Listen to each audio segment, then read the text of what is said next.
Hello students, मैं हूं इसके सर और इम्पल्स आईटी इंजीनियरिंग में आप सभी का स्वागत है। स्टूडेंट्स, मैं इम्पल्स में पिछले 14 प्लस ईयर से as a physics faculty work कर रहा हूं और इन पिछले सालों में मैंने कई बच्चों को डॉक्टर और इंजीनियर बनाया है और वो आज top medical college engineering college से डॉक्टर इंजीनियर बन रहे हैं। और खासकर उन बच्चों को जिनको डीमोटिवेशन के साथ फेस करना पड़ रहा था, जूझना पड़ रहा था और उनको ऐसा फील हो रहा था कि अब मैं डॉक्टर इंजीनियर नहीं बन सकता हूँ। कई बच्चे कोटा से आए थे जिनका ऐसा फील हो रहा था कि 1 साल वेस्ट हो गया, 2 साल वेस्ट हो गया, कोटा जाके कुछ फायदा नहीं हुआ। ऐसे बच्चों को मैंने आज टॉप मेडिकल कॉलेज और इंजीनियरिंग कॉलेज में पहुंचाया है। तो अब बारी है आपकी। अगर आपको भी ऐसा फील होता है कि क्लास 11 में आपका पूरा तरह से वेस्ट हो गया है टाइम, आप 11 में पूरी तरह फंस चुके हो, 11 पूरा बर्बाद हो चुका है, 11 पूरा कंप्लीट लॉस में गया है, जिसको आप कई बार बोलते हो कि आप पूरी तरह से खुद को फेलियर फील कर रहे हो, तो ऐसा बिल्कुल मत सोचो बच्चा। 1 साल में भी आप चाहो तो प्रिपरेशन कर सकते हो। हमारा एक कोर्स हम लॉन्च करने जा रहे हैं इम्पल्स की टीम की तरफ से, जिसमें 1 साल में हम आपको 11 और 12 का सारा सिलेबस कंप्लीट कराएंगे, वो भी कमिंग नवंबर तक। हमारा एक बहुत अच्छा प्लान है जिसपे हम चीज़ों को बहुत आसान तरीके से बहुत कम समय में बैलेंस करेंगे। अब सवाल है सर कम समय बैलेंस कैसे करेंगे? तो पहले ये सोचो कि समय ज़्यादा कब लगता है। जब कोई चीज़ आप समझ नहीं पाते हो, क्लियर नहीं होता है, तो समय क्या लगता है? ज़्यादा लगता है। लेकिन अगर आपको एक ऐसी फैकल्टी, ऐसा मेंटर, ऐसा टीचर मिलता है जो आपको चीज़ों को बहुत आसानी से समझा देता है, अच्छे से क्लियर हो जाता है, बना बनाया आपको नोट्स मिल जाता है, बना बनाया आपको डीपी मिल जाता है, क्या पढ़ना है ये पता चल जाता है, बस आपको एक बाउंड्री बना के दे दिया जाता है, सिर्फ आपको उसको पढ़ना होता है। तो ऐसे केस में आपका 1 साल का पढ़ाई 6 महीना में पॉसिबल है। और इसी प्लान को लेकर के हम चल रहे हैं, जिसमें 1 साल तो हम बोल रहे हैं लेकिन इसमें 1 साल भी नहीं लगेगा, क्योंकि कमिंग नवंबर तक हम आपका 11 और 12 का सारा सिलेबस कंप्लीट कर देंगे और साथ में आपका बहुत सारा टेस्ट भी इसके साथ में रहेगा, जिससे आप अपने सारे बैकलॉग को कवर कर सकते हैं और जनवरी और मई के अटेम्प्ट को अच्छा कर सकते हैं। तो इससे पहले कि आप वापस वही गलती 11 में जो किए थे वो 12 में ना हो जाए, कि 11 में भी आप सोचोगे कि मैं यहाँ पढ़ लेता हूँ, मैं वहाँ पढ़ लेता हूँ, मैं ऐसे कर लेता हूँ, लेकिन बाद में आपको फील हुआ कि आपका डिसीजन गलत था, जिसकी वजह से 11 पूरी तरह से क्या हो गया, वेस्ट हो गया। तो आप अगर चाहते हैं कि आपको अच्छी फैकल्टी मिले, तो ये बहुत जरूरी है कि पहले आप उनका ट्रायल कीजिए, उनका क्लास देखिए और बच्चों के साथ कुछ कंफ्यूजन ना रह जाए, इसीलिए हम ट्रायल क्लास दे रहे हैं। हमारा ट्रायल बिल्कुल ऑफलाइन है, ऑफलाइन ट्रायल आप बुक कर लीजिए, रजिस्ट्रेशन बिल्कुल फ्री है। अगर आप 11 में है तो आपका 11 12 2 ईयर का कोर्स होगा। अगर आप 12 में है या फिर 12 कंप्लीट हो गया, रिपीटर बैच है, तो भी आपका 1 साल का कोर्स होगा और 1 साल में आप सारा 11 और सारा 12 का कंटेंट बहुत डिटेल में और एडवांस लेवल तक जाकर पढ़ेंगे और अपने एग्जाम को पूरा करके आएंगे। तो चलिए आप इस बात को और समझिए कि हमारा जो ऑफलाइन सेंटर है वो हावड़ा और बांकड़ा में है। बच्चों के आने का रूट बहुत ही आसान है, क्योंकि हावड़ा मैदान भी मेट्रो है और हावड़ा भी क्या है, मेट्रो स्टेशन है, और यहाँ से हमारे 10 मिनट है। इसके वजह से आप सियालदा, बेलूर, बाली, बकुल तल्ला, फिर पार्क सर्कस, ग्रीस पार्क, कदम तल्ला, चारों तरफ से बच्चे हमारे तरफ आ सकता है। और हमारे पास दूर दूर से बच्चे के आने का मेन रीज़न भी यही है कि हमारी फैकल्टी बहुत ही स्ट्रांग और बहुत ही तगड़ा है। और इसी हम लोग कहते हैं कि आपको कोटा जाने का कोई ज़रूरत नहीं है, सारा कोटा से भी अच्छा फैकल्टी, कोटा से भी अच्छा फैकल्टी हम आपको यहाँ पर दे रहे हैं, कोटा से भी अच्छा सर्विस हम आपको यहाँ पर दे रहे हैं। तो चलिए आप टाइम लैप्स मत कीजिए। अभी तक आपके साथ आप अगर फील कर रहे हैं कि आपको साइंस समझ में नहीं आ रहा है, आपको अच्छी फैकल्टी नहीं मिले हैं, तो ये अब तक ऐसा इसलिए हुआ कि अभी तक आपने इम्पल्स को ज्वाइन नहीं किया है। मैं इस बात का गारंटी करता हूं, हमारा ट्रायल कीजिए और उसके बाद आप कहिएगा कि फैकल्टी यहां पर कैसे है। तो चलिए आज का टाइम बर्बाद नहीं करते हैं और टाइम को बर्बाद किए बिना फटाफट मैं चैप्टर को स्टार्ट करता हूं। मैं स्टार्टिंग का जो कंटेंट काफी फास्ट बोलता हूं, ताकि बच्चों को ऐसा ना फील हो कि टीचर ज्यादा ही लंबा कहानी को टाल रहा है। ठीक है, तो चलिए अब टॉपिक पे स्टार्ट करते हैं। यहां मैं थोड़ा धीरे बात करूंगा। देखिए क्लास 12 के अंदर क्या है कि सिलेबस जो है 11 से थोड़ा डिफरेंट है। क्लास 12 का पोर्शन काफ़ी डिफरेंट है, 11 ज़्यादा ही टफ है। ठीक है ना, तो अगर आप 11 को अच्छा कर लेंगे तो 12 और ऐसे ही आसान हो जाएगा। क्लास 12 का जो पहला चैप्टर है वो इलेक्ट्रोस्टैटिक है। इलेक्ट्रोस्टैटिक का ये पहला हम टॉपिक देख रहे हैं। इसकी बुक, बहुत सारे बुक में इलेक्ट्रोस्टैटिक्स के अंदर 3 पार्ट डाला गया है, लेकिन मैंने इलेक्ट्रोस्टैटिक्स को एक चैप्टर माना है, क्योंकि काफ़ी बड़ा पोर्शन होता है। ठीक है, तो मेरा अपना पढ़ाने का एक अलग तरीका है। मैं चीज़ों को कनेक्ट करके पढ़ाता हूँ, मैं यूनिट वाइज नहीं जाता हूँ, कनेक्टिविटी के साथ जाता हूँ। मुझे ऐसा लगता है कि इस यूनिट को इस यूनिट का दरकार है, तो पहले मैं वो यूनिट पढ़ाता हूँ जिसका दरकार उस यूनिट को है। ठीक है ना, भले बुक में ये पहले होगा ये बाद में होगा, उससे मुझे मतलब नहीं है। मेरा मकसद है बच्चों को फिजिक्स पढ़ाना, फिजिक्स सिखाना, फिजिक्स समझाना और फिजिक्स आसान करना। ठीक है, चलो इलेक्ट्रिक चार्ज पढ़ने से पहले जो चैप्टर का नाम है इसको थोड़ा समझते हैं कि इलेक्ट्रोस्टैटिक क्या होता है। देखो नाम से ही लग रहा है, यहाँ पर वर्ड लगा हुआ इलेक्ट्रोस्टैटिक, है ना। तो देखते हैं फिलहाल इलेक्ट्रोस्टैटिक क्या है। एक एक बात को, एक एक वर्ड को मैं समझाऊंगा, आप अच्छे से सुनना, समझना, कॉपी पेन निकाल के रखो और साथ साथ सुनो, समझो और लिखो भी। ऐसा नहीं कि सिर्फ सुन रहे हैं, देख रहे हैं, लेकिन उसको नोट नहीं कर रहे हैं। देखो यहाँ पहले इलेक्ट्रोस्टैटिक चैप्टर का नाम है, इसको पहले समझते हैं कि चैप्टर में नाम जो इलेक्ट्रोस्टैटिक इसका क्या अर्थ होता है। तो ध्यान दो बच्चा, यहाँ पे एक वर्ड आया है, देखो इलेक्ट्रोस्टैटिक, जिसमें 2 चीज़ से मिला के बनाया गया है इसको। एक यहाँ पर है इलेक्ट्रो और एक है स्टैटिक। इलेक्ट्रो वर्ड आया है बच्चा चार्ज से और स्टैटिक वर्ड आया है रेस्ट से। तो इलेक्ट्रोस्टैटिक्स फिजिक्स का एक ब्रांच है जिसमें आप चार्ज के बारे में स्टडी करते हो, लेकिन चार्ज को स्टडी कब करते हो, जब वो रेस्ट में है, चार्ज को आप रेस्ट में रख के, जब चार्ज को आप रेस्ट में रख करके उसको स्टडी करते हो, तो ये स्टडी आप जिस जगह कर रहे हो, जिस ब्रांच में कर रहे हो, फिजिक्स के उस ब्रांच को क्या कहते हैं, इलेक्ट्रोस्टैटिक्स करते हैं। ठीक है, तो इलेक्ट्रोस्टैटिक्स क्या है, चार्ज का स्टडी है, लेकिन कब आप रेस्ट में रख के कर रहे हो ना, तो लिखोगे क्या, स्टडी है। क्या है, स्टडी ऑफ, किसका स्टडी है, study of charge, study of charge. कैसे, कहाँ पे, एट रेस्ट में रख के आप चार्ज को जो भी स्टडी करोगे वो क्या कहलाएगा, इलेक्ट्रोस्टैटिक्स कराएगा। और ये इलेक्ट्रोस्टैटिक्स फिजिक्स का वो ब्रांच है जहाँ पे चार्ज को आप स्टडी करोगे रेस्ट में रख करके, और जो प्रॉपर्टीज आएगा वो इसलिए आ रहा है क्योंकि चार्ज रेस्ट में है। ठीक है, तो आपको पहले यहाँ पे स्टडी करना है चार्ज के बारे में, तो पहले आपको चार्ज के बारे में ही पढ़ना होगा। तो फिलहाल आपका जो पहला टॉपिक हो गया पढ़ने के लिए वो चार्ज हो गया। अब देखो, आप देखना बच्चा, क्लास 10 के अंदर में आपने एक टॉपिक पढ़ा था ओरिस्टेड लॉ। वहाँ पे आपने देखा होगा कि एक करंट कैरिंग वायर के नीचे एक मैग्नेटिक नीडल रखे हैं, तो मैग्नेटिक नीडल डिफ्लेक्ट कर रहा है। अब कॉमन सेंस का बात है, एक मैग्नेट डिफ्लेक्ट कब करता है, जब उसके आसपास कोई मैग्नेट हो। इंसान के साथ वो अट्रैक्ट नहीं होता है, चार्ज के साथ अट्रैक्ट नहीं होता है। एक मैग्नेट से अट्रैक्ट होता है। तो एक मैग्नेट एक अगर हिल डुल रहा है तो उसके आसपास जरूर कोई मैग्नेट है या कोई मैग्नेटिक इफेक्ट है। मैग्नेट है ना, मैग्नेटिक इफेक्ट है। तो अगर ओरिस्टेड लॉ में वायर के नीचे आप मैग्नेट रख रहे हो और मैग्नेट डिफ्लेक्ट कर रहा है, तो इसका जरूर करंट कैरिंग वायर के पास कोई मैग्नेटिक बिहेवियर है। करंट कैरिंग वायर के पास कोई ना कोई मैग्नेटिक बिहेवियर है। और करंट क्या है, फ्लो ऑफ चार्ज है, लेकिन है तो चार्ज ही, तो समझ में आया यहाँ पर कि ये कहीं ना कहीं ये मैग्नेटिक बिहेवियर भी चार्ज से आ रहा है। अब दूसरा बात क्या, एक चार्ज दूसरे चार्ज से अट्रैक्ट हो गया, आप इस तरह से रब करके कागज के टुकड़ा को अट्रैक्ट करोगे तो सब चिपक जाएगा। ये कौन सा इफेक्ट है, ये इलेक्ट्रिकल इफेक्ट है ना। तो ये सब क्यों हो रहा है, ये सब चार्ज की वजह से ही हो रहा है। तो पहले चार्ज को समझना बहुत जरूरी है। अब एक आमतौर पर बोलचाल की भाषा में तो बच्चा चार्ज समझता है ये प्रोटॉन और इलेक्ट्रॉन, ठीक है, लेकिन आपको क्लास 12 में इसको डिफाइन करना पड़ेगा, चीज़ों को समझाना पड़ेगा, तब आपको क्या है वहाँ पे स्कोर होगा। ठीक है, तो चलो चार्ज के बारे में लिखते हैं, चार्ज है क्या।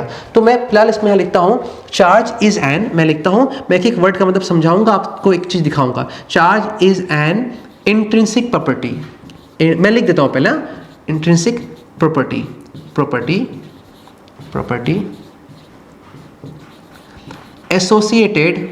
Associated with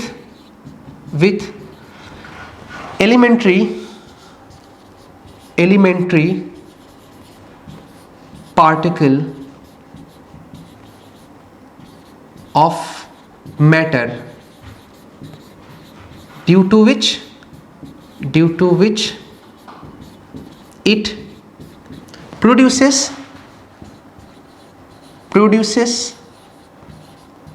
and experiences electric and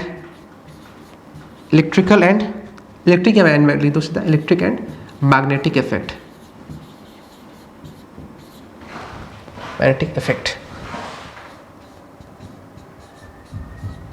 ठीक है, अब यहां पर देखो इसके डेफिनेशन में कुछ एक इंट्रिंसिक प्रॉपर्टी यहां पर एक आया है, थोड़ा अच्छा से देखो, मैं इसको अंडरलाइन कर दे रहा हूं। एक इंट्रिंसिक प्रॉपर्टी यहां पर आया है, ठीक है, इंट्रिंसिक प्रॉपर्टी। एक यहां पर आया है एलिमेंट्री पार्टिकल, ठीक है, और एक यहां पर आया है मैग्नेटिक इफेक्ट और इलेक्ट्रिक इफेक्ट। यहां पर ये सबसे जो है आपको समझने वाला है। पहले तो मैंने आपको मैग्नेटिक और इलेक्ट्रिक इफेक्ट को समझाया कि वो चार्ज की वजह से ही हो रहा है। और चार्ज क्या है, चार्ज एक ऐसा प्रॉपर्टी है किसी बॉडी का जिसको हम कहते हैं इंट्रिंसिक प्रॉपर्टी। अब ये इंट्रिंसिक प्रॉपर्टी क्या होता है, देखो दो तरह का प्रॉपर्टी होता है, एक होता है इंट्रिंसिक और एक होता है एक्सट्रिंसिक। एक्सट्रिंसिक वो सारा आपका फिजिकल क्वांटिटी एक्सट्रिंसिक कहलाता है, जिसके एग्जिस्टेंस के लिए मास का होना जरूरी है और वो मास के ऊपर डिपेंड करता है। मतलब कि अगर मास या मतलब साइज पर डिपेंड करता है, ज़्यादा बड़ा साइज होगा तो वो ज़्यादा होगा, कम साइज होगा तो वो कम होगा। जैसे एग्जांपल के तौर पे ज़्यादा पानी, अगर आप गर्म पानी ला रहे हो तो ज़्यादा गर्म पानी लेके आओगे और एक छोटा सा कटोरा में गर्म पानी लेकर के आओगे तो ज़्यादा गर्म पानी में ज़्यादा हीट होगा, कम छोटे वाले कटोरे में आपका कम हीट होगा। तो हीट क्या हो गया, मास पे डिपेंड करा, तो वो एक्सट्रिंसिक हो गया। तो वो चीज़ या वो फिजिकल क्वांटिटी जिसका मास के साथ ताल्लुक है और साइज के साथ ताल्लुक है, रिलेशन है, मास के बढ़ने से वो बढ़ता है, मास के घटने से वो घटता है, तो ऐसे को बोलते हैं एक्सट्रिंसिक। लेकिन जो मास पे डिपेंड नहीं करता है बच्चा, उसको हम लोग बोलते हैं इंट्रिंसिक। और चार्ज जो है देखने में ऐसा लगता है कई बार कि चार्ज तो एक्सट्रिंसिक प्रॉपर्टी है। कैसे कि अगर ज़्यादा बड़ा रॉड होगा, आप चाहते हो रॉड को चार्ज करना, तो ज़्यादा बड़ा रॉड होगा तो आप ज़्यादा चार्ज दे सकते हो, रॉड में ज़्यादा चार्ज रख सकते हो। लेकिन तो छोटा सा रॉड होगा तो क्या होगा, आप चार्ज ज़्यादा नहीं ले पाओगे। तो ऐसा लग रहा है कि आपका जो चार्ज है वो बड़े मास पे ज़्यादा आ रहा है, छोटे मास पे कम आ रहा है, लेकिन नहीं। ये सही नहीं है। क्यों? क्योंकि हम लोग यहाँ पे चार्ज को डिफाइन करने वाले, चार्ज के डेफिनेशन को देखने वाले हैं। तो चार्ज एग्जिस्ट कहाँ करता है, चार्ज है कहाँ पे, और वो सारा चार्ज बॉडी में आया कहाँ से, वो देखना जरूरी है। तो एक सबस्टेंस के अंदर, एक मैटर के अंदर में आप देखते हैं उसका जो स्ट्रक्चर है उसमें एटम है, और एटम के अगल बगल इलेक्ट्रॉन है, बीच में न्यूक्लियस है, न्यूक्लियस के अंदर प्रोटॉन और न्यूट्रॉन है, ठीक है ना। तो इलेक्ट्रॉन एक छोटा सा पार्टिकल है, उस पर नेगेटिव चार्ज है, प्रोटॉन एक छोटा सा पार्टिकल है, उस पर पॉजिटिव चार्ज है। अब इन प्रोटॉन को निकाल के आप कहीं भी रख दीजिए, इस इलेक्ट्रॉन को निकाल के आप कहीं भी रख दीजिए, ना तो प्रोटॉन का चार्ज बदलेगा, ना बढ़ेगा ना घटेगा, ना ही इलेक्ट्रॉन का चार्ज बढ़ेगा ना घटेगा। तो चार्ज जो दिमाग में साइंटिस्ट के आ रहा है वो किसी मास से नहीं आ रहा, वो सब्सटेंस के अंदर है, और वो कहाँ पर है, वो इलेक्ट्रॉन और प्रोटॉन के पास है। तो मैटर में चार्ज, एक्चुअली चार्ज का मेन सोर्स मैटर नहीं है, मेन सोर्स इलेक्ट्रॉन और प्रोटॉन है। तो जो आप चार्ज को मैटर के बेसिस पे डिफाइन नहीं कर सकते हो, आपको डिफाइन करना होगा इलेक्ट्रॉन और प्रोटॉन के बेसिस पे। और इलेक्ट्रॉन और प्रोटॉन छोटा पार्टिकल उस मैटर का, इसी को बोलते हैं एलिमेंट्री पार्टिकल। तो इसीलिए charge is an intrinsic property, मतलब मास पे डिपेंड नहीं करेगा। इलेक्ट्रॉन को आप कहीं भी ले जाओ उसका चार्ज उतना ही रहेगा, प्रोटॉन को आप कहीं भी ले जाओ वही रहेगा, क्योंकि आप चार्ज को इलेक्ट्रॉन प्रोटॉन से डिफाइन करोगे, ना कि मैटर से। मैटर तो बड़ा छोटा हो सकता है, ज़्यादा मैटर में ज़्यादा चार्ज, कम मैटर में कम चार्ज, लेकिन चार्ज का डेफिनेशन यहाँ से नहीं आएगा। चार्ज का डेफिनेशन जहाँ है इलेक्ट्रॉन के पास, इलेक्ट्रॉन से आएगा। और इलेक्ट्रॉन का चार्ज, प्रोटॉन का चार्ज, जो एलिमेंट्री पार्टिकल ऑफ मैटर है, वो किसी मास पे डिपेंड नहीं करता है, इसीलिए charge is an intrinsic property, ठीक है। एसोसिएट हुआ हुआ है, जुड़ा हुआ है किससे, एलिमेंट्री पार्टिकल ऑफ मैटर से जुड़ा हुआ है ये चार्ज, ठीक है। और इसी चार्ज की वजह से, due to which it produces and experiences electric and magnetic field, produce भी करता है और एक्सपीरियंस भी करता है इलेक्ट्रिक और मैग्नेटिक फील्ड। आगे चल के देखेंगे हम लोग कि चार्ज इलेक्ट्रिक फील्ड और मैग्नेटिक फील्ड कैसे बनाता है, ठीक है। क्योंकि आगे डिटेल में पूरा हम लोग क्लास 12 में पूरा इलेक्ट्रिकल ब्रांच ही पढ़ने वाले हैं, इलेक्ट्रोस्टैटिक्स, कैपेसिटेंस, गॉस, फिर उसके बाद electricity, heating effect of current, magnetism, पूरा इलेक्ट्रिकल पार्ट ही है ना, इलेक्ट्रिसिटी एंड मैग्नेटिज्म ही पढ़ने वाले हैं। तो ये आप समझ गए। अब चार्ज का जो हम लोग बात करते हैं, चार्ज टाइप, कितने टाइप का चार्ज होता है। तो देखो जनरली चार्ज जो है बच्चा दो टाइप का होता है। चार्ज जो है बच्चा दो टाइप का होता है। न्यूक्लियस के अंदर प्रोटॉन है, पॉजिटिव चार्ज, और शेल के अंदर इलेक्ट्रॉन है, नेगेटिव चार्ज, ठीक है। तो सबसे छोटा पॉजिटिव चार्ज कौन सा है, सबसे छोटा पॉजिटिव चार्ज आपका है प्रोटॉन, ठीक है ना, प्रोटॉन। और सबसे छोटा नेगेटिव चार्ज कौन सा है, इलेक्ट्रॉन। एक प्रोटॉन के चार्ज का वैल्यू कितना है, एक प्रोटॉन का चार्ज का वैल्यू बोलते हैं प्लस ई बोलते हैं, प्लस का वैल्यू का नेचर है, और ई का वैल्यू कितना है 1.6 10⁻⁻19 कूलम होता है एक प्रोटॉन का चार्ज, इससे छोटा नहीं हो सकता है। और एक इलेक्ट्रॉन का चार्ज कितना होता है, -1.6 × 10⁻⁻19 कूलम। इससे पता चला कि प्रोटॉन और इलेक्ट्रॉन का चार्ज का वैल्यू क्या होता है, सेम होता है, बस एक प्लस होता है, क्या होता है, माइनस होता है। इसके वजह से प्लस और माइनस में अट्रैक्शन भी होता है, ये आप जानते हैं, जो आगे मैं आपको पढ़ाऊँगा आपको, ठीक है, समझा दूँगा, ठीक है। ये हो गया आपका चार्ज हो गया। अब देखो चार्ज के हिसाब से अगर देखेंगे तो चार्ज प्लस भी होगा, चार्ज माइनस भी होगा। तो हम लोग ये समझ गए कि चार्ज प्लस है, चार्ज माइनस है, और न्यूट्रॉन जो है न्यूट्रल चार्ज पार्टिकल है। ये तो हो गया। अब एक एटम को मैं दिखा रहा हूँ थोड़ा देर के लिए, समझाने के लिए आपको दिखा रहा हूँ यहाँ पे, इसको समझना। सपोज करो यहाँ पर एक एटम है, सपोज करो यहाँ पर एक एटम, रुक थोड़ा समझाओ, ठीक है। सपोज करो ये एक एटम है, ठीक है, और इस एटम के अगल बगल, इस एटम के अगल बगल मैंने ऐसा कंसिडर कर लिया कि एक सेल है, क्या है, एक सेल है, ठीक है। और उस सेल में कौन घूम रहा है, उस सेल में घूम रहा है सर इलेक्ट्रॉन। कौन घूम रहा है, इलेक्ट्रॉन में मान ले तो 2 इलेक्ट्रॉन, ठीक है, इलेक्ट्रॉन। न्यूक्लियस के अंदर प्लस चार्ज के फॉर्म में कौन बैठा हुआ है, प्रोटॉन बैठा हुआ है बहुत सारा, और न्यूट्रल फॉर्म में कौन बैठा हुआ है, न्यूट्रॉन बैठा हुआ। न्यूट्रॉन के पास कोई चार्ज नहीं, न्यूट्रॉन इसका कोई चार्ज नहीं होता है, ना प्लस और ना ही माइनस। और इलेक्ट्रॉन के फॉर्म में कौन घूम रहा है, इलेक्ट्रॉन के फॉर्म में घूम रहा है आपका ये सेल में इलेक्ट्रॉन है ना, ऐसे घूम रहा है। ये हो गया। अब गौर करना, अगर मैंने यहाँ पे 2 इलेक्ट्रॉन बनाया है तो एक इंपॉर्टेंट पॉइंट ये होगा कि यहाँ पे इलेक्ट्रॉन भी कितना, प्रोटॉन भी कितना होगा, तो होगा। एग्जाम्पल के तौर पे मैं बात कर लेता हूँ ऑक्सीजन का आपका होता है O8, याद है आपको, ऑक्सीजन कितना होता है, O8, ठीक है, 8 होता है। तो इसका फॉर्मूला आपका 8 हो गया। इसका फॉर्मूला हम लिखते हैं 1H2, याद आ रहा, 2H2 2P4, याद आ रहा, 1H2 2H2 2P4। तो पहला सेल में 2 इलेक्ट्रॉन और दूसरा सेल में आपका 6 इलेक्ट्रॉन है, S के पास 2 और P के पास 2। ये तो मैंने समझाने के लिए से लिख दिया। लेकिन आपका इसका जनरल हम लोग लिखते कैसे, ये एटॉमिक नंबर और ये मास नंबर, याद आ रहा है, ये मास नंबर, ये 8 होता है और ये क्या होता है 16 होता है। तो इसमें ये जो प्रोटॉन कितना होता है, प्रोटॉन कितना होता है ये देख लो, प्रोटॉन हो गया आपका, प्रोटॉन हो गया 8 और इलेक्ट्रॉन भी कितना होता है आपका, इलेक्ट्रॉन भी हो गया आपका 8, क्योंकि यही प्रोटॉन का संख्या भी है, इलेक्ट्रॉन का भी। न्यूट्रॉन कितना होगा, तो mass number minus atomic number है ना, mass number minus atomic number, तो 16 में से 8 गया तो कितना आ जाएगा 8, ठीक है। तो न्यूट्रॉन भी कितना हो गया 8 हो गया। तो समझो न्यूक्लियस के अंदर 8 प्रोटॉन और 8 न्यूट्रॉन है, 8 8 कितना हो गया 16, 16 क्या हो गया, न्यूक्लियस के अंदर कितने लोग हैं। और यहाँ पे जो 8 है वो क्या है, ये 8 बता रहा है कि उसका एटॉमिक नंबर टोटल प्रोटॉन कितना है, ये 16 बता रहा है, 16 बता रहा है कि टोटल प्रोटॉन और न्यूट्रॉन कितना है ना, और ये 8 बता रहा है कि टोटल प्रोटॉन कितना है। और जितना प्रोटॉन होता है उतने क्या होता है इलेक्ट्रॉन, क्योंकि कोई भी एटम न्यूट्रल होता है, ठीक है। तो ये न्यूट्रल फॉर्म हो गया। तो इसका मतलब कि हम चार्ज की से बात करेंगे तो एक बॉडी न्यूट्रल बॉडी कहलाएगा, बॉडी क्या कहलाएगा, एक मिनट, न्यूट्रल बॉडी कहलाएगा। इस सीट में प्रॉपर्टी ऑफ चार्ज है, ठीक है, फिर property of electric charge, process of charging, हाँ ठीक। तो ये देखो फिलहाल न्यूट्रल चार्ज बॉडी कहलाएगा। जैसे फिलहाल मैं दिखा रहा हूँ, ये जो बॉडी है आपका यहाँ पर ये वाला, ये बॉडी कैसा हो गया, ये न्यूट्रल हो गया, न्यूट्रल बॉडी हो गया, ठीक है, न्यूट्रल बॉडी हो गया, ठीक। अब अगर मान लो इसी बॉडी में से मैंने क्या किया, इसी बॉडी में से मैंने क्या किया, देखो यहाँ पर, इसमें से मैंने क्या किया, एक इलेक्ट्रॉन को मैंने यहाँ से निकाल दिया, एक इलेक्ट्रॉन को मैंने यहाँ से निकाल दिया, छीन लिया, उसको भगा दिया, भाई तू निकल यहाँ से, एक इलेक्ट्रॉन मैंने निकाल दिया। तो एक इलेक्ट्रॉन बेचारा भाग गया। तो अब क्या हुआ कि इसके पास जो इलेक्ट्रॉन घूम रहा था, इसके पास इलेक्ट्रॉन घूम रहा था, इसके पास नेगेटिव चार्ज था, वो तो नेगेटिव 1 यहाँ पर है।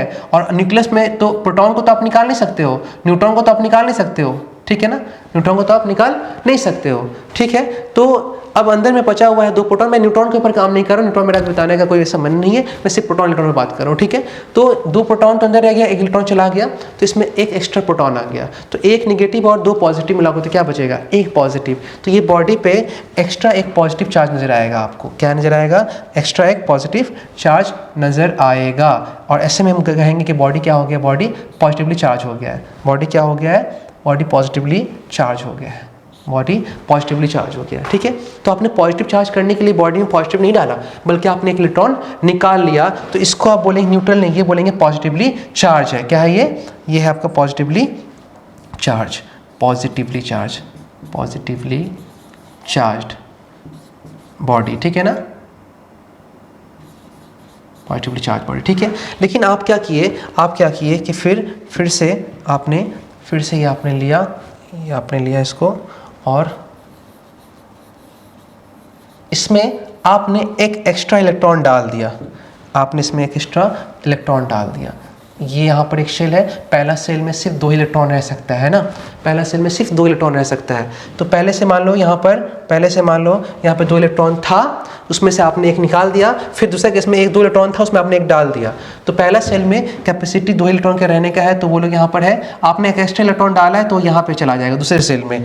अब देखो न्यूक्लियस के अंदर आप कुछ छेड़खानी नहीं कर सकते हो, जितना रहेगा जो उतना ही रहेगा। तो पहले से 2 प्रोटॉन था, अभी भी प्रोटॉन उतना ही है, न्यूट्रॉन पे कोई चार्ज पार्टिकल नहीं, हम न्यूट्रॉन को संख्या नहीं दिखा रहे हैं, ठीक है। अभी हम सिर्फ बात कर रहे हैं इलेक्ट्रॉन और प्रोटॉन का, नेगेटिव और नेगेटिव। बॉडी में 3 नेगेटिव है और 2 पॉजिटिव है, मतलब कि आपका बोल सकते हो यहाँ पे 2 + E है और 3 - E है।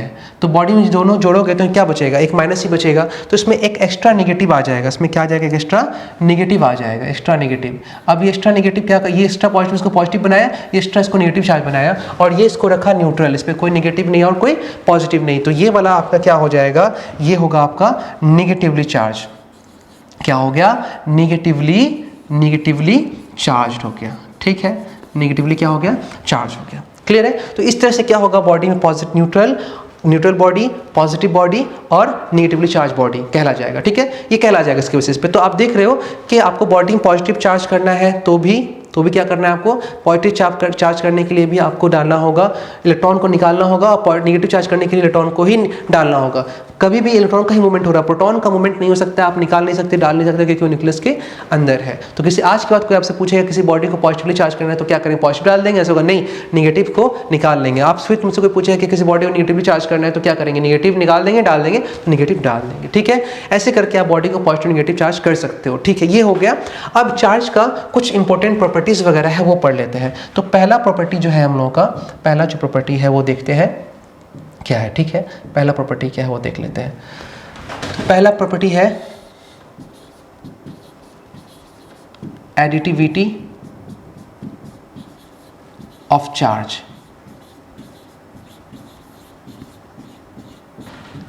अगर कोई आपसे बोलता है कि ये 2 ठो प्रोटॉन है और फिर ये 3 ठो इलेक्ट्रॉन है और फिर ये आपका 6 ठो प्रोटॉन है, 2 प्रोटॉन, 3 प्रोटॉन और 6 प्रोटॉन, इन सबको जोड़ेंगे तो कितना प्रोटॉन आ जाएगा? तो आप normal scalar law of addition कर सकते हो।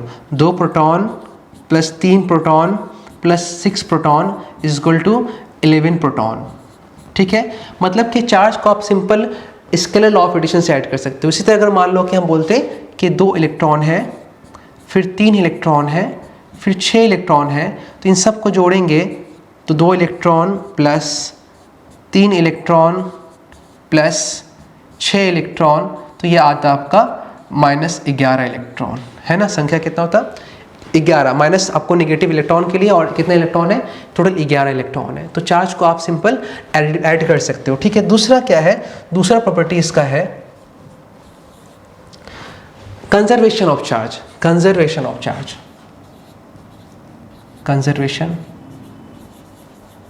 Conservation of charge. देखो, चार्ज और मास दोनों ही कंजर्व है, ना आप उसको क्रिएट कर सकते हो ना आप इसको डिस्ट्रॉय कर सकते हो। हाँ, बल्कि आप एक जगह से दूसरी जगह ट्रांसफ़र कर सकते हो, लेकिन क्रिएट और डिस्ट्रॉय नहीं कर सकते हो। सपोज कर लो, मैंने थोड़ा देर के लिए समझाने के लिए एक एग्जांपल ले रहा हूँ। ये एक बॉडी ए है, ये एक बॉडी क्या है? बी है, और इसमें ऐसा मैं मान लेता हूँ कि यहाँ पर इसमें टोटल पॉजिटिव चार्ज प्लस है। देखो 3 प्रोटॉन नहीं है, टोटल बॉडी में 3 प्लस चार्ज है, मतलब 3 एक्स्ट्रा प्रोटॉन है। समझ रहे कि नहीं समझ रहे? अभी तुमको दिखाया मैंने, इस पर प्लस का मतलब कि प्रोटॉन एक्स्ट्रा प्रोटॉन है एक, है ना। तो आप उसको प्रोटॉन, टोटल प्रोटॉन प्लस एक तो नहीं है, प्रोटॉन तो यहाँ 2 है, एक प्लस का मतलब कि एक एक्स्ट्रा प्रोटॉन है। ठीक उसी तरह से यहाँ पर 3 प्लस है, मतलब कि यहाँ पर 3 एक्स्ट्रा, बॉडी पॉजिटिवली चार्ज है, पहले से पॉजिटिव है, मतलब न्यूट्रल नहीं है, प्रोटॉन एक्सेस है। और इसमें मैं मान लेता हूँ कि क्या हो गया, इसमें मान लेता हूँ कि यहाँ पर 2 इलेक्ट्रॉन है। अब हम लोग अगर बात करेंगे तो ये बॉडी 1 है और ये बॉडी क्या है? 2 है। अब मैंने डिसाइड किया कि मैं दोनों को जोड़ करके एक सिंगल बॉडी बना दूंगा। एक क्या बना दूंगा? सिंगल बॉडी, जिसको मैं बॉडी 3 बोल रहा हूँ, ठीक है। तो अब इसमें जो चार्ज होगा वो कितना होगा? तो यहाँ पे लॉ ऑफ कंजर्वेशन फॉलो होगा चार्ज का। एडिशन के पहले दोनों का चार्ज और एडिशन के बाद दोनों का चार्ज वो हमेशा क्या होगा? कंजर्व होगा। थोड़ा देर के लिए मैं मान लेता हूँ कि मैंने इसके चार्ज को Q1 मान लिया, इसके चार्ज को Q2 मान लिया, और बाद में जोड़ के ये क्या आ गया? Q आ गया, बाद में जोड़ के क्या आ गया? Q आ गया। तो फिर लॉ ऑफ कंजर्वेशन क्या बोलेगा? टोटल चार्ज सिस्टम का इनिशियल, टोटल चार्ज सिस्टम का फाइनल, वो कभी चेंज नहीं हो सकता है। तो charge before addition system total charge, system कौन हो गया सर? सिस्टम ये पूरा हो गया, सिस्टम जो है सर ये पूरा का पूरा सिस्टम हो गया। ये पूरा क्या हो गया? आपका सिस्टम हो गया before addition and after addition. System ये ऑरेंज वाला बाउंड्री है, इसके अंदर आप मिक्स कर रहे हो before addition and after addition.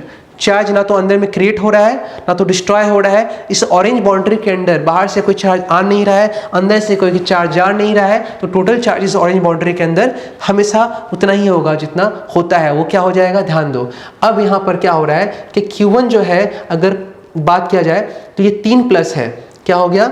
Initial आपका बात करोगे इसमें कितना है? ये आपका +3e है, प्लस आप जोड़ दो इनिशियल प्लस आप जोड़ दो 2 ठो इलेक्ट्रॉन, तो ये आप जोड़ोगे इसको 2 इलेक्ट्रॉनों को थोड़ा सा, +3e प्लस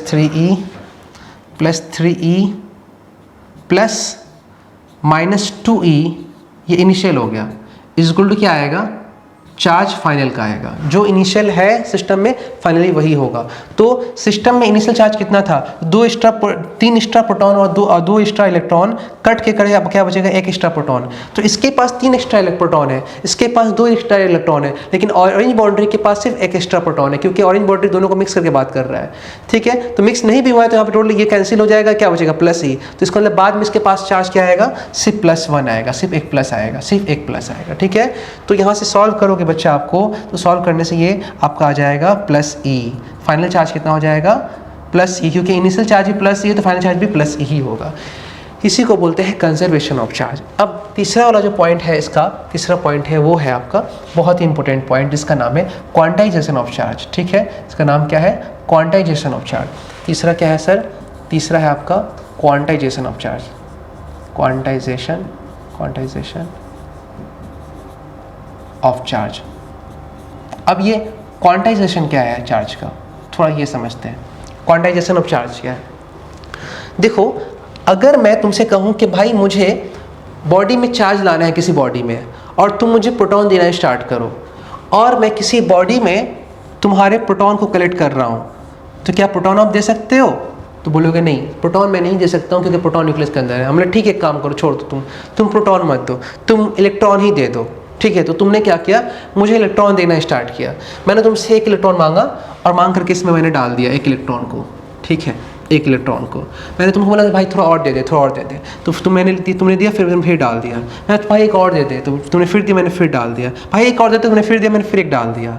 फिर उसका मैंने बोला एक काम करना, अब आधा इलेक्ट्रॉन दे, तो तुम बोलोगे नहीं भाई आधा इलेक्ट्रॉन नहीं मिलेगा, मिलेगा तो 4 मिलेगा, 5 मिलेगा, 6 मिलेगा, 7 मिलेगा। चार्ज हमेशा जब भी मैं तुम्हें दूंगा तो वो एक होल नंबर में होगा, फ्रैक्शन में नहीं होगा। तो बोले छोड़ रहने दे, अभी जितना हो गया काफ़ी है। अब मैं कैलकुलेट करने जा रहा हूँ कि मैंने जो इलेक्ट्रॉन्स को कलेक्ट किया है, इससे बॉडी में क्या आ जाएगा, बॉडी में नेट चार्ज आ जाएगा। और वो नेट चार्ज कितना होगा सर, निगेटिव होगा। निगेटिव इसलिए होगा क्योंकि सारा इलेक्ट्रॉन है। कितना होगा तो ऐड करो, 1 2 3 4, तो ये हो गया आपका 4e, और नेचर क्या होगा इसका माइनस। ठीक है, अब मैं इसको सॉल्व करूंगा। 4 और e का वैल्यू होता है 1.6 इंटू 10⁻19 कूलम होता है, तो ये आपका 16 चौके 64 होता है, 6.4 माइनस इंटू 10⁻19 कूलम हो गया। तो ठीक है, ये जो -6.4 10⁻19 कूलम चार्ज बना है, इसके अंदर टोटल कितना चार्ज है, टोटल 4 चार्ज है। तो मैंने इसको निकाला कैसे, टोटल चार्ज का फॉर्मूला मैंने क्या बनाया, टोटल चार्ज का मैंने नेट चार्ज का फॉर्मूला बनाया माइनस, और 4 क्या है, total number of electron into electronic charge, ये हो गया total net charge.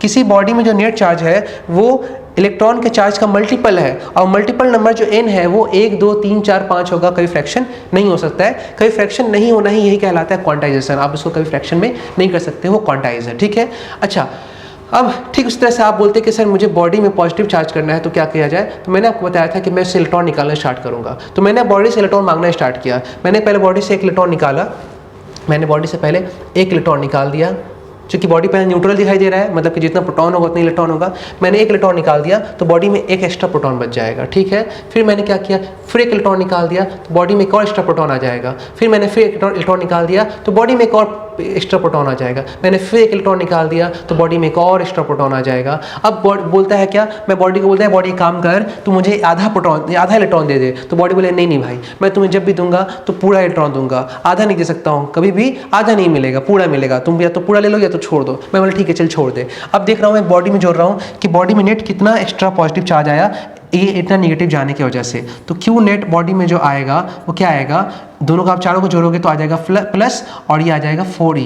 Plus nature है और 4 क्या है, 4 उसका प्रोटॉन का संख्या है। तो इसको आप क्या बोल सकते हो कि प्रोटॉन का मल्टीपल है। कितने प्रोटॉन का चार्ज है, 4 प्रोटॉन का चार्ज है। तो इसको लिखेंगे प्लस Ne। और ये n जो है, ये n कभी जो है फ्रैक्शन में नहीं हो सकता है, ये हमेशा होल नंबर में होगा। इसी का नाम क्या है, क्वांटाइजेशन। तो टोटल चार्ज प्लस माइनस, आप जो जनरल फॉर्मूला बनाओगे तो जनरल फॉर्मूला में आप लिखते हैं, फॉर्मूला क्या लिखते हैं, Q net is equal to plus minus Q net is equal to, रुको, Q net is equal to plus minus Ne। अगर प्रोटॉन होगा तो प्लस यूज करना, इलेक्ट्रॉन होगा तो माइनस यूज करना। यही क्या है क्वांटाइजेशन। 4 n कभी फ्रैक्शन में नहीं होगा। n जब भी होगा तो n का वैल्यू 0 1 2 3 एंड जो भी हो सकता है वो हो सकता है, लेकिन कभी फ्रैक्शन नंबर में नहीं होगा। ठीक है, अब आपसे अगर क्वेश्चन कोई पूछ देता है, ठीक है, प्रोसेस ऑफ चार्जिंग से पहले मैं एक क्वेश्चन करूंगा। मैं यहाँ पे एक्स्ट्रा स्लाइड जनरेट कर रहा हूँ कि आपसे अगर कोई पूछता है, ये एक्स्ट्रा स्लाइड या कलर बड़ा डिफरेंट लग रहा है, ठीक है, चलो इसमें ही करता हूँ। ठीक, पहले मैं इसके बाद वाले स्लाइड पे करता हूँ। तो अगर आपके पूछता है क्या कि अगर मैं चाहता हूँ कि बॉडी में 1 कूलम चार्ज बन जाए, क्योंकि देखो एक कूलम चार्ज माइनस भी हो सकता है और 1 कूलम चार्ज प्लस भी हो सकता है। 1 कूलम चार्ज माइनस भी हो सकता है, 1 कूलम चार्ज प्लस भी हो सकता है। तो उसके हिसाब से आपको बॉडी में किस तरह से, आप देखो, या तो अगर तुम प्लस चार्ज लो या तो माइनस चार्ज लो। प्लस लाने के लिए इलेक्ट्रॉन निकालोगे और माइनस लाने के लिए इलेक्ट्रॉन डाल दोगे। तो फॉर 1 कूलम चार्ज क्या आप कर सकते हो, एक कूलम चार्ज के लिए क्या कहानी बना सकते हो? तो आपके पास क्वांटाइजेशन का फॉर्मूला है, Q इज इक्वल टू क्या है, NE, प्लस लाएंगे तो प्लस और माइनस लाएंगे तो माइनस। तो फिलहाल मैंने प्लस लिखा कि 1 कूलम प्लस चाहिए, तो आपको कितना चाहिए, 1 कूलम चार्ज चाहिए। 1 कूलम चार्ज के लिए आपको कितना प्रोटॉन मिलाया जाए कि 1 कूलम, क्योंकि प्लस है तो आपको 1 प्रोटॉन मिलाना पड़ेगा, तो कितनी प्रोटॉन को जोड़ा जाए कि 1 कूलम चार्ज हो जाए। तो आप इस चार्ज की जगह पे, इस चार्ज की जगह पे देखो यहाँ पर बच्चा, इस चार्ज की जगह पे यहाँ पे क्या डालोगे, यहाँ पे डालोगे 1 कूलम, और यहाँ पे इस E की जगह पे आप क्या डालोगे, इस E की जगह पे आप डालोगे 1.6 इंटू 10⁻19 कूलम डालोगे, ठीक है। तो आपको N निकल जाएगा, तो यहाँ से N क्या आएगा बच्चा, N आएगा बच्चा, N आएगा, ध्यान दो, N आएगा, N is equal to Q by E, ठीक, Q बाई E। अब Q कितना दिया हुआ है, Q दिया हुआ है 1 कूलम, ठीक है, और यहाँ पे ये कितना दिया हुआ है 1.6 इंटू 10⁻19 कूलम। तो आप देख रहे हैं कुछ कटने वाला टर्म है, हाँ कटने वाला टर्म है ना, ये कूलम से कूलम क्या हो, कट जाएगा। तो अब यहाँ पे ध्यान दो, इसमें ये n का कैलकुलेशन करोगे, तो यहाँ से n का वैल्यू आ जाएगा, n आएगा ऊपर, n 1 डिवाइड बाई 1.6 और इंटू 10 का पावर क्या हो जाएगा, 10 का पावर 19 हो जाएगा, ठीक है ना। और ये 1 डिवाइड 1.6 करेंगे तो ये शायद 0.625 होता है, 0.625 होता है। 1 डिवाइड बाई 1.6 ये आ गया, 1 डिवाइड बाई 1.6 ये आ गया 0.625, मुझे सही आता, 0.625 होता है ये, तो ये आ गया 0.625 इंटू 10 का पावर 19। अब कुछ बच्चा बोलेगा सर आपने अभी बताया था कि चार्ज का संख्या फ्रैक्शन नहीं हो सकती, यहाँ 0.625 आ गया। अरे पगला ये फ्रैक्शन नहीं, यहाँ पावर भी तो देख, पावर भी तो है, तो पावर उसको एक काम करना, पावर तू दे, पावर इसको दे, ठीक है, पावर दोगे तो 3 पावर दे दो, तो ये क्या आ जाएगा 625। कितना पावर तुमने इसमें मल्टीप्लाई कर दिया, इसमें तुमने 10 मल्टीप्लाई किया तो 6.2 हो जाएगा, फिर 10 मल्टीप्लाई करो तो 100 करो तो 62 हो जाएगा, 1000 मल्टीप्लाई करो तो क्या हो जाएगा 625 हो जाएगा। तो चूंकि तुमने 1000 मल्टीप्लाई कर दिया तो इसमें 3 पावर निकल जाएगा, तो क्या बचेगा 10 पावर 16। तो कितना प्रोटॉन मिलाना पड़ेगा आपको, 10 का पावर 6250, 10 का पावर 16 प्रोटॉन का संख्या मिलाओगे तो 1 कूलम चार्ज बन जाएगा। और इतना अगर इलेक्ट्रॉन डाल दोगे तो बॉडी में इतना, अगर इतना इलेक्ट्रॉन निकाल दोगे तो बॉडी में इतना पॉजिटिव चार्ज हो जाएगा, और अगर इतना इलेक्ट्रॉन डाल दोगे तो बॉडी में इतना नेगेटिव चार्ज हो जाएगा। तो अगर बॉडी से 1 कूलम चार्ज चाहिए तो इतना प्रोटॉन चाहिए, इतना एक्स्ट्रा प्रोटॉन के लिए आप इतने इलेक्ट्रॉन निकाल दोगे। अच्छा, अगर बॉडी में -1 कूलम चाहिए तो आपको इतना ही इलेक्ट्रॉन डाल देना होगा, बस इतना ही फर्क है, ठीक है, कि डालना और निकालने वाला। तो यहाँ से आपको पता चल गया कि ये आपका ऐसे आप कैलकुलेट कर सकते हो। अब देखो कई बार बोलेगा कि इज ऐसे क्वेश्चन पूछेगा,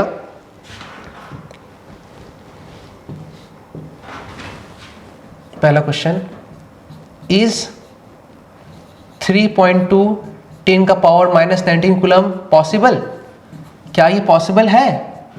तो पॉसिबल है कि नहीं आपको n देखना पड़ेगा, अगर n फ्रैक्शन में होगा तो पॉसिबल नहीं होगा। तो फटाफट फिर आप क्या करोगे, फिर सॉल्यूशन में जाओगे, we know that q is equal to NE लिखोगे, और q की जगह आप क्या डालने वाले हो, कितना चार्ज टोटल है, तो 3.2 10 का पावर -19 कूलम, और n है आपका यहाँ पे इनटू, और ये इलेक्ट्रॉन का चार्ज E का वैल्यू कितना होता है, E का वैल्यू तो 1.6 10 का पावर -19 कूलम मैं नहीं लिख रहा हूँ, ठीक है। यहाँ से ये क्या होगा, कट जाएगा, ये क्या होगा आपका, कट जाएगा यहाँ से, और इससे काटोगे तो n क्या आ जाएगा आपका, n फाइनली आ जाएगा n इज इक्वल टू 2। हाँ, ये 2 नंबर आने का मतलब ही क्या है, ये पॉसिबल है, ठीक। इसी तरह से फिर कभी पूछ देगा, is 4.6 into 10 power -19 coulomb possible है, ठीक है, पॉसिबल। तो देखते हैं ये कूलम पॉसिबल है कि नहीं। तो फिर से आप लिखोगे n is equal to Q by E। Q कितना डालोगे आप, Q डालोगे, आपको दिया हुआ है 4.6 इंटू 10 का power -19 coulomb divide by charge का वैल्यू 1.6 10 का पावर -19 कूलम, ठीक है। कूलम से कूलम क्या होगा, कूलम से कूलम कट जाएगा, और यहाँ से 19 से 19 भी क्या होगा, कट जाएगा, और ये आ जाएगा 46/16। तो 46/16 जो होगा, 46 डिवाइड बाई 16 होगा आपका 2.87। कितना आएगा ये, 2.87। तो n आ गया आपका 2.87 संख्या। तो क्या आप किसी बॉडी में इतना प्रोटॉन या इतने इलेक्ट्रॉन निकाल और डाल सकते हो? आंसर है नहीं, तो ये आंसर होगा नॉट पॉसिबल। तो इस यहाँ पे आप क्या लिखते हैं, यहाँ पे लिखता है यस पॉसिबल, हाँ ये पॉसिबल है। यहाँ आप क्या लिखोगे, नो नॉट पॉसिबल, है ना, नॉट पॉसिबल, ठीक। ठीक है, ऐसे करके हम लोग क्या करते हैं, क्वेश्चन को सॉल्व करते हैं। और ये बोर्ड क्लास 11 12 के लिए बहुत इंपॉर्टेंट है। फॉर क्लास 12 बहुत इंपॉर्टेंट है, सीरियस टॉपिक है क्लास 12 के लिए, ठीक है, वेरी इंपॉर्टेंट क्लास 12 के लिए, ठीक है ना सर। तो ये आपका रहा क्लास 12 का ये पहला टॉपिक हम लोग कंप्लीट किए, चार्ज के बारे में। चार्ज देखिए, चार्ज का टाइप देखे और चार्ज की प्रॉपर्टीज़ को देख लिए। अब आते हैं हम प्रोसेस ऑफ चार्जिंग देखते हैं कि चार्ज को करने का कितना प्रोसेस है, किस तरह से बॉडी में चार्ज ला सकते हो, ठीक है, ये देखते हैं। तो एक तो आप मैंने सिखाया आपको निकालना डालना, तो उसको निकालने डालने का कई प्रोसेस होता है, ठीक है। अब देखो पहला प्रोसेस है, फर्स्ट प्रोसेस जो है उसको हम लोग बोलते हैं पाई फ्रिक्शन, बाई फ्रिक्शन। ध्यान दो, सपोज कर लो मैं यहाँ पर एक बॉडी ले रहा हूँ, ये बॉडी 1 और ये बॉडी 2, ठीक है, और दोनों बॉडी में मैं डिफरेंट कलर डाल दे रहा हूँ, ठीक है, मैंने डाल दिया, दोनों बॉडी डिफरेंट मैंने कलर डाल दिया, ठीक है। अब मैं ऐसा बोल रहा हूँ इस पर कि ये बॉडी ए है, ये बॉडी ए है और ये बॉडी क्या है, बी है, दोनों बॉडी है। अभी ये न्यूट्रल फॉर्म है, ये भी न्यूट्रल फॉर्म है। अब मैंने क्या किया कि इन दोनों को रब कर दिया, दोनों को मैंने रब कर दिया, है ना, रब कर दिया, ठीक है। आफ्टर रबिंग, ठीक, मैंने रब कर दिया। तो रब करने से देख रहे हैं क्या, कुछ देर के बाद ये जो बॉडी वाइट वाला था, मतलब कि ये जो, ठीक है, तो वाइट वाला बॉडी देख रहे हैं कि वाइट वाला बॉडी में क्या आ गया है, बहुत सारा पॉजिटिव चार्ज आ गया है। वाइट वाला बॉडी में बहुत सारा क्या आ गया है, पॉजिटिव चार्ज आ गया है। और जो वाइट येलो वाला बॉडी है इसमें देख रहे हैं बहुत सारा निगेटिव चार्ज आ गया है। ऐसा हम देख रहे हैं, पॉजिटिव और निगेटिव आ गया है, ऐसा हमको दिखाई दे रहा है कि पॉजिटिव और निगेटिव आ गया है, ठीक है सर, ऐसे दिख रहे हैं। अब सवाल आ गया कि बॉडी को रब करने से प्लस माइनस कैसे आ गया, बॉडी ए पॉजिटिव क्यों हो गया और बॉडी बी जो है वो नेगेटिव क्यों हो गया, ये सवाल हम लोग के मन में आ गया। जिसका आंसर ये है कि जब आप किसी चीज़ को रब करते हो तो रब करने से उस जगह पे देखना, तुम खुद भी रब करके देखो अभी, तो वहाँ पे हीट जनरेट हो रहा है, और वो हीट ए को भी मिल रहा है, बी को भी मिल रहा है। और आपको पता है कि ज़्यादा एनर्जी रिसीव करेगा कोई एटम तो उसका इलेक्ट्रॉन एनर्जी ले करके हायर एनर्जी सेल की तरफ भागता है, और अगर ऐसे भागते भागते वो ज़्यादा एनर्जी आ गया तो वो क्या होगा, वो एनर्जी लेकर के इलेक्ट्रॉन निकल जाएगा बाहर, और जब इलेक्ट्रॉन बाहर निकलेगा तो जिसमें से बाहर निकल रहा है उसमें क्या आ जाएगा, पॉजिटिव चार्ज। और अगर वो बाहर निकला वो इलेक्ट्रॉन अगर ये रिसीव करके एक्सेप्ट कर लिया तो उसमें क्या आ जाएगा, निगेटिव चार्ज। तो इसमें देखो दो चीज़ें आपको दिमाग में रखना है कि एक कि आपको बॉडी में जिसका बॉडी को आपको चार्ज करना है उसमें से आपको इलेक्ट्रॉन निकालना पड़ेगा, और इलेक्ट्रॉन निकालने के लिए आपको एक चीज़ होना चाहिए, इलेक्ट्रॉन उतना स्ट्रॉन्ग तरीके से बॉन्ड नहीं होना चाहिए। अगर इलेक्ट्रॉन बहुत जोर तरीके से बॉन्ड रहेगा, बहुत ज़्यादा स्ट्रांगली एटम से जुड़ा हुआ रहेगा तो निकलेगा नहीं। तो इसका इलेक्ट्रोनेगेटिविटी क्या होना चाहिए, ए का कम होना चाहिए, ताकि इलेक्ट्रॉन को जल्दी से निकाल दे। लेकिन इसको निकालना नहीं, इसको एक्सेप्ट करना है, इसलिए इसको इलेक्ट्रॉन निकालना नहीं होगा, तो इसका क्या होना चाहिए, इसका नेगेटिविटी, इलेक्ट्रोनेगेटिविटी बी का जो है बहुत ज़्यादा होगा, ताकि ये अपने इलेक्ट्रॉन को जोर से पकड़ के रखे और इसका इलेक्ट्रॉन जैसे ही निकले उसको एक्सेप्ट करे, ठीक है। तो ये पहला चीज़ हो गया। दूसरा चीज़ क्या कि ये निकाल तो दिया, अगर ये एक्सेप्ट नहीं करता तो ये तो पॉजिटिव हो जाता, ये नेगेटिव नहीं होता। तो इसके लिए बी का क्या होना चाहिए, इलेक्ट्रॉन को एक्सेप्ट करने की कैपेसिटी भी ज़्यादा होना चाहिए, और केमिस्ट्री के अंदर इलेक्ट्रॉन एक्सेप्ट करने के कैपेबिलिटी को हम बोलते हैं इलेक्ट्रॉन एफिनिटी। क्या बोलते हैं, इलेक्ट्रॉन एफिनिटी। तो इसका मतलब ये हो गया कि बी का इलेक्ट्रॉन एफिनिटी जो होगा, इलेक्ट्रॉन एफिनिटी जो होगा बी का, वो क्या होगा, ज़्यादा होगा किसके मुकाबले, ए के मुकाबले। ऐसे भी क्योंकि इलेक्ट्रॉन तो छोड़ रहा है ए ना, तो उसका एफिनिटी क्या होगा, उसका एफिनिटी कम ही होगा, नहीं तो छोड़ता क्यों, तो इलेक्ट्रॉन एफिनिटी ए का कम होगा। तो बी का नेगेटिविटी भी ज़्यादा होगा और एफिनिटी भी क्या होगा, ज़्यादा होगा, जिसकी वजह से एक बॉडी पॉजिटिवली चार्ज हो जाएगा और एक बॉडी क्या हो जाएगा, नेगेटिवली चार्ज बॉडी हो जाएगा, ठीक है। अब इसके अंदर आपको एक काम जरूर करना है, मैं आपको बोल दे रहा हूँ क्योंकि मैंने यहाँ पर लेके नहीं आया हूँ। एनसीईआरटी के अंदर में एक लिस्ट बना हुआ है, ठीक है। उस लिस्ट में किसी भी दो बॉडी को आप रब करोगे तो किस पे पॉजिटिव आएगा और किस पे नेगेटिव आएगा, उस लिस्ट को आपको बिल्कुल लर्न करना है, ठीक है। तो आपको अगर चाहते हैं कि मेरा हैंड रिटन नोट्स आपको मिल जाए तो उसके लिए आप हमारे दिए गए कॉन्टैक्ट नंबर पर कॉन्टैक्ट करके आप नोट्स को अवेल कर सकते हैं, ठीक है। तो फिलहाल ये मैं अभी क्लास कर रहा हूँ, वो लिस्ट मैं आपको यहाँ पर अवेल नहीं कर रहा हूँ, वो आपको लिस्ट उसको नोट्स में दिया हुआ रहेगा, ये हो गया। तो प्रोसेस ऑफ चार्जिंग पहला आपने कर लिया बाई फ्रिक्शन। दूसरा प्रोसेस ऑफ चार्जिंग जो आएगा आपका वो हो जाएगा बाई इंडक्शन, बाय क्या हो जाएगा, बाय इंडक्शन, बाय इंडक्शन। ठीक है, ध्यान दो इंडक्शन के जरिए करना है। तो अब सर इंडक्शन क्या होता है, क्या इंडक्शन को समझाइए थोड़ा सा। तो चलो मैं इंडक्शन को समझाता हूँ आपको अच्छे से, कोई बड़ा बात नहीं है, इंडक्शन बहुत ईजी टॉपिक है, बहुत ईजी टॉपिक है, बाय इंडक्शन। ठीक है, इंडक्शन क्या है, देखो पहले मैं क्या करता हूँ, यहाँ पे दो बॉडी लेकर के आता हूँ। पहले यहाँ पे मैं दो बॉडी लेकर के आता हूँ, क्योंकि यहाँ पे बहुत ज़्यादा मुझे बॉडी का रिक्वायरमेंट है, मुझे कॉपी करना नहीं आता है बहुत चीज़ों को। ये बार बार ये कलर जो है चेंज करना पड़ रहा है, इसको वाइट ही कर देते हैं। चलो ठीक है, ये मैंने डायग्राम रेडी कर दिया। अब देखो यहाँ पे समझते हैं बात को। मैं क्या दिखा रहा हूँ कि ये वाला जो बॉडी है, ये वाला बॉडी ये A है और ये बॉडी B है। ठीक है, और अभी ये बॉडी बिल्कुल न्यूट्रल फॉर्म में है। न्यूट्रल फॉर्म में मतलब, न्यूट्रल का मतलब क्या होता है, जितना इसमें प्लस होगा उतना इसमें क्या होगा, माइनस होगा। तो और अभी A जो है इससे काफ़ी दूर है, बहुत दूर है। अभी मान लो कि थोड़ा देर के लिए A प्रेजेंट यहाँ पर नहीं है, A क्या है, एब्सेंट है। जैसे ही तुम इसको A को यहाँ पर लेकर के आए, तो लेके आते ही जैसे यहाँ पे आएगा A, पहले काम करते हैं हम A को हटा देते हैं, A को ऐसे हटा देते हैं, A को उड़ा देते हैं। A अभी यहाँ पर नहीं है, A को डिलीट कर, ठीक है, A को इरेज कर दो, A भी यहाँ पर नहीं। तो इस तरह से बॉडी क्या है, न्यूट्रल है, जितना प्लस उतना माइनस है। और इसका दो पोलैरिटी है, इसका दो पोलैरिटी है, एक पोलैरिटी को मैंने x मान लिया, दूसरे पोलैरिटी को मैंने y मान लिया। ठीक है, अब क्या हुआ, यहाँ पे मैंने एक बॉडी लेकर के आ गया, जिसका नाम क्या बता रहे हैं, वो A बॉडी का है। और ये बहुत ही स्ट्रॉन्ग, बहुत स्ट्रॉन्ग इसके पास निगेटिव चार्ज है, मतलब बहुत ज़्यादा इसमें निगेटिव चार्ज है। तुम पॉजिटिव भी ले सकते हो, ठीक है, मैंने निगेटिव, चलो पॉजिटिव ले लेता हूँ, पॉजिटिव ले लेता हूँ। तो ये क्या हो गया, बहुत स्ट्रॉन्ग पॉजिटिव चार्ज है, यहाँ पे आ गया। अब जैसे ही पॉजिटिव चार्ज आया, तो इसके अंदर का निगेटिव सारा अट्रैक्ट हो गया, इस साइड आ गया, इस साइड आ गया। और चूंकि पॉजिटिव धक्का मार रहा है, तो सारा पॉजिटिव को धक्का मार के उस साइड भेज दिया। सारा निगेटिव इस साइड आ गया, सारा पॉजिटिव उस साइड आ गया। और ये बॉडी B जो है, अब देख रहा है कि इसके अभी भी बॉडी में जितना निगेटिव है उतना ही पॉजिटिव है, लेकिन एक पोल पे पॉजिटिव है और एक पोल पे क्या है, निगेटिव है। एक्स पोल पे चला गया बहुत सारा निगेटिव, वाई पोल चला गया बहुत सारा पॉजिटिव, लेकिन अभी भी बॉडी के पास नेट पॉजिटिव कितना है और नेट निगेटिव कितना है, तो जीरो, क्योंकि जितना पॉजिटिव उतना ही निगेटिव है। लेकिन ये सब हरकत हुआ कैसे, इसके वजह से, ये उसके सारे निगेटिव को अपनी तरफ अट्रैक्ट करके रखा है। ठीक है, ये करके रखा है। अब तुम सोच रहे हो क्या कि अगर यार वापस इसको हटा लेंगे तो ये फिर से प्लस माइनस अट्रैक्ट करेगा, फिर से बॉडी न्यूट्रल होगा। अब तुम चाहते हो कि बॉडी में या तो प्लस रहे या तो माइनस रहे, तभी तो बॉडी में नेट पॉजिटिव या नेट नेगेटिव होगा ना, तभी तो होगा। तो ऐसा करने के लिए तुमको क्या करना पड़ेगा, ऐसा करने के लिए तुमको या तो नेगेटिव को हटा दो या तो पॉजिटिव को हटा दो। तो इसके लिए यहाँ पे क्या किए, दो सीढ़ी दे दिए इन दोनों को सुसाइड करने के लिए। भाई सुसाइड क्यों करेगा ये लोग, तो बता रहे सुसाइड क्यों करें, मैं समझाता हूँ सुसाइड क्यों करता है ये।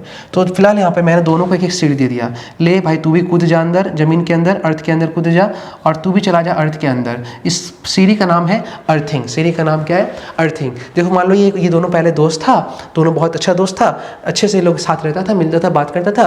लेकिन अचानक स्कूल में कोई बड़ा आदमी आ गया, बड़ा आदमी का बेटा आ गया, बहुत पैसा था, ये दोनों का दोस्ती को खराब कर दिया, इसके दोस्त को अपनी तरफ अट्रैक्ट कर दिया, उसे दुश्मनी कराकर उसको भगा भी दिया, है ना। अब इन दोनों में से तुम बोलोगे भाई तू सुसाइड कर ले, तू सुसाइड कर ले, तो ये तो सुसाइड नहीं करेगा भाई, इसका ज़िंदगी बड़ा मस्त चल रहा है, इसके साथ बहुत खुशी के साथ रह रहा है, लेकिन ये बेचारा अकेला सा हो गया, तनहा और बहुत जुदा जुदा सा फील कर रहा है, इसको तुम सीढ़ी दोगे तो कूद जाएगा, है ना। तो वही चीज़ हुआ यहाँ पर, ये वाला जो अभी चार्ज है ना, ये जो चार्ज है बच्चा, ये जो चार्ज है, ये बेचारा अभी एकदम स्ट्रॉन्ग बॉन्ड में है इसके साथ, इसीलिए ये नेगेटिव चार्ज का नाम हो गया बॉन्ड चार्ज। इसका नाम क्या हो गया, बॉन्ड चार्ज, बॉन्ड चार्ज। ठीक है, शॉर्टकट में हम लोग इसको BC लिख देंगे। ठीक है, अब अच्छा ये क्या हो गया, ये चार्ज बेचारा, इसका साथ कोई अट्रैक्शन नहीं है, एकदम लावारिस सा पड़ा हुआ है, कोई इसको पूछने वाला नहीं, बात करने वाली, इसका नाम क्या हो गया, फ्री चार्ज, एकदम फ्री है, किसी के अट्रैक्शन में नहीं है, फ्री चार्ज।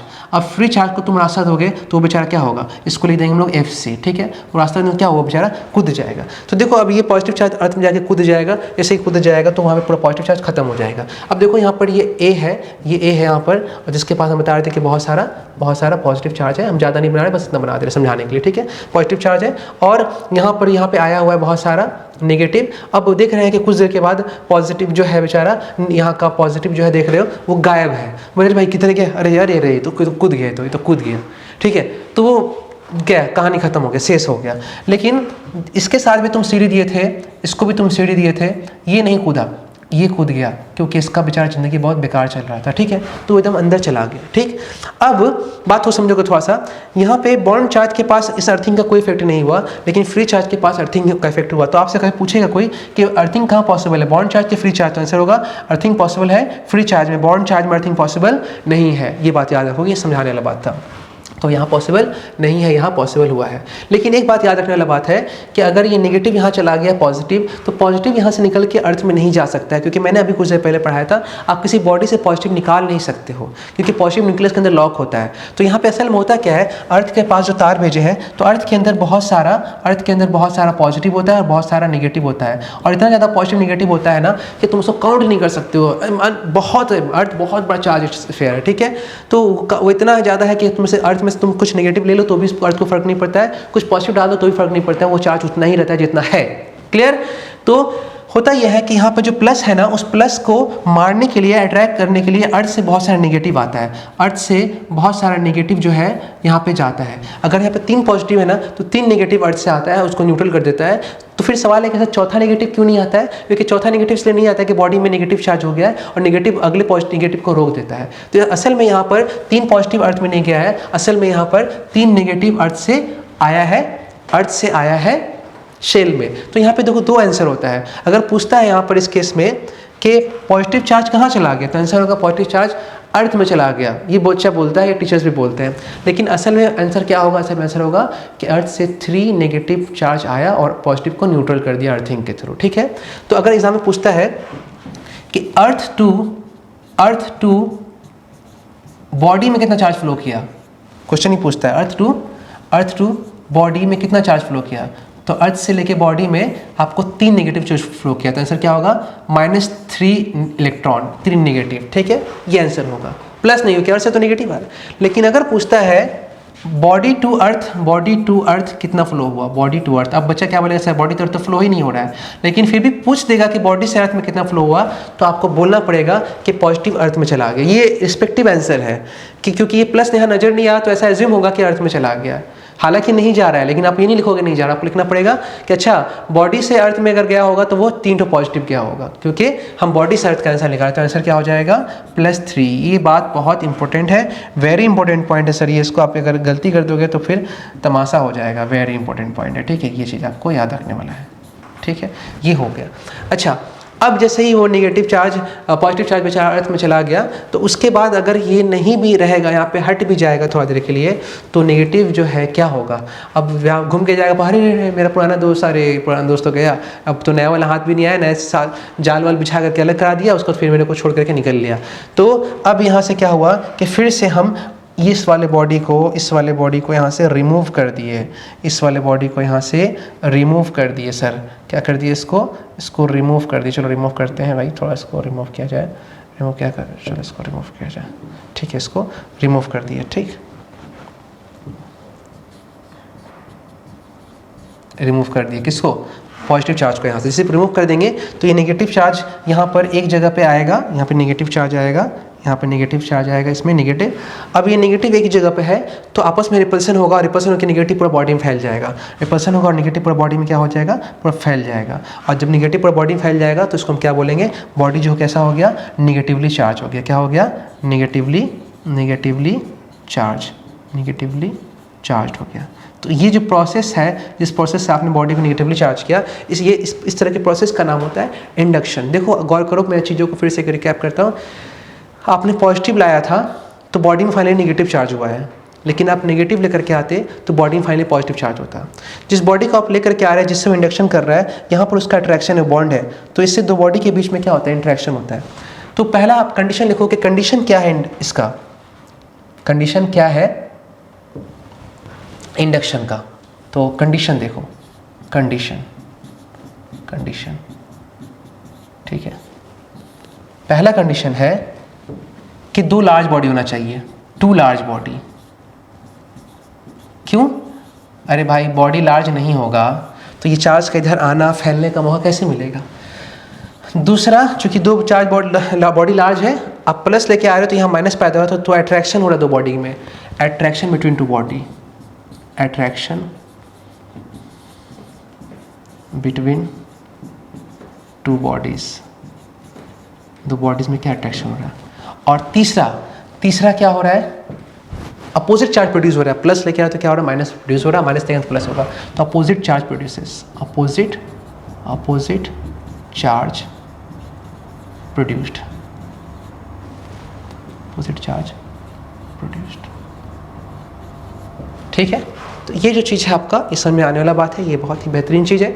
आपको इंडक्शन होप है क्लियर हो गया होगा, चीज़ अच्छे से समझ में आया होगा। अब बड़ा मज़ेदार टॉपिक भी है इंडक्शन, पढ़ने में बहुत मज़ा आता है और पढ़ाने में भी मज़ा आता है। ठीक है, तो चलो ये हो गया इंडक्शन। अब तीसरा पॉइंट क्या आ जाएगा, प्रोसेस ऑफ चार्जिंग क्या आ जाएगा, तीसरा आ जाएगा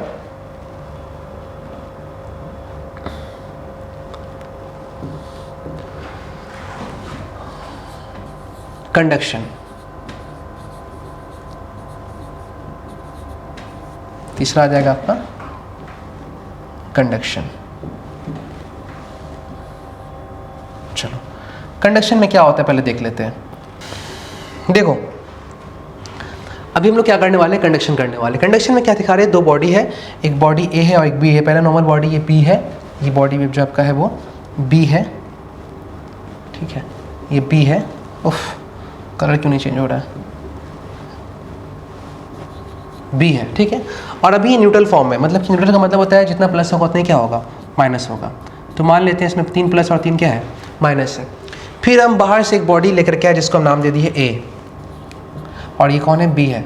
लेकिन इसमें ए ना इतना ज़्यादा पॉजिटिव चार्ज है, एकदम हाई लेवल का, एकदम कंसंट्रेटेड, बाप रे बाप, इतना पॉजिटिव चार्ज कि क्या ये बोले, एकदम भरा हुआ है चार्ज, इतना पॉजिटिव चार्ज इसमें गजमजा आएगा, strong positive charge, large body positive charge है। ठीक है, अब जैसे पॉजिटिव यहाँ पर आया तो पहले क्या किया, बहुत सारे नेगेटिव को अपनी तरफ क्या कर लिया, अट्रैक्ट कर लिया, अट्रैक्ट किया, और बहुत सारे पॉजिटिव अपनी तरफ अपने से क्या कर दिया, रिपेल कर दिया। ठीक है, और अब इस बार टच कर दिया, हम लोग क्या रखें, तो कंडक्शन में टच करना पड़ता है।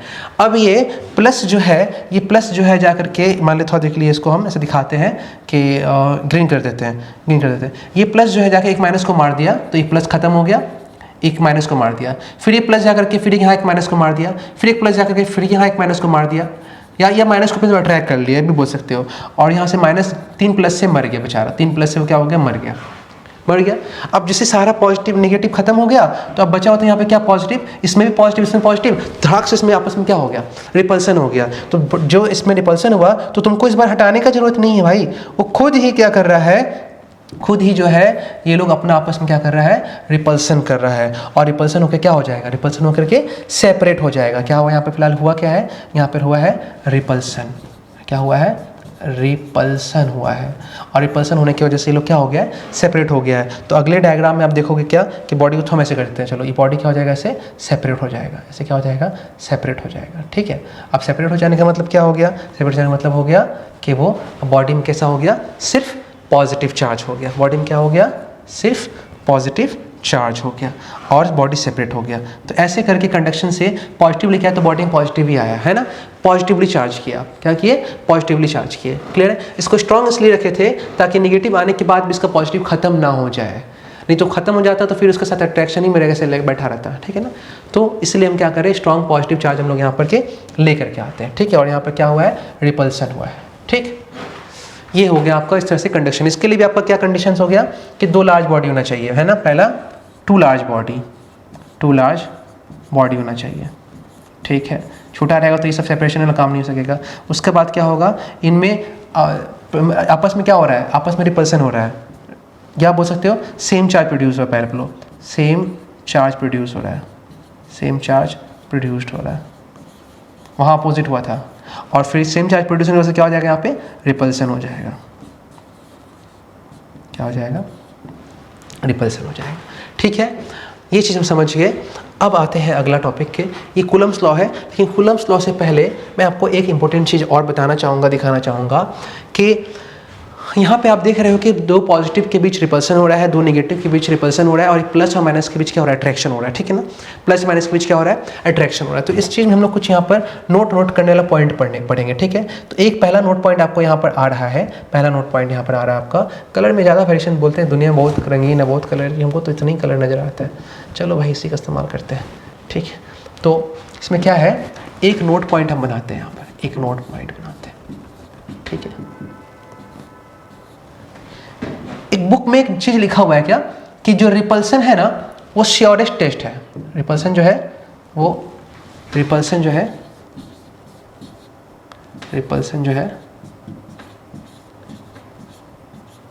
श्योर टेस्ट है। मतलब कि रिपल्सन से आप जो अगर कोई टेस्ट कर रहे हो ना, तो आप श्योर हो सकते हो कि हाँ ये क्या है या क्या नहीं है, ये आप श्योर हो सकते हो।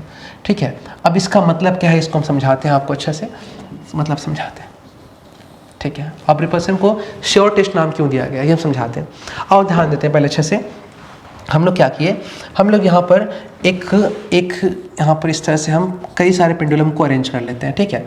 कई सारे पेंडुलम को यहाँ पर अरेंज कर लेते हैं, एक एक करके दिखाएंगे बाबू, जितना ज़रूरत पड़ेगा उतना दिखाएंगे, जितना नहीं पड़े इसको छोड़ देंगे, ठीक है। और चलो भाई, ठीक है, फिल कर दिया, ओके।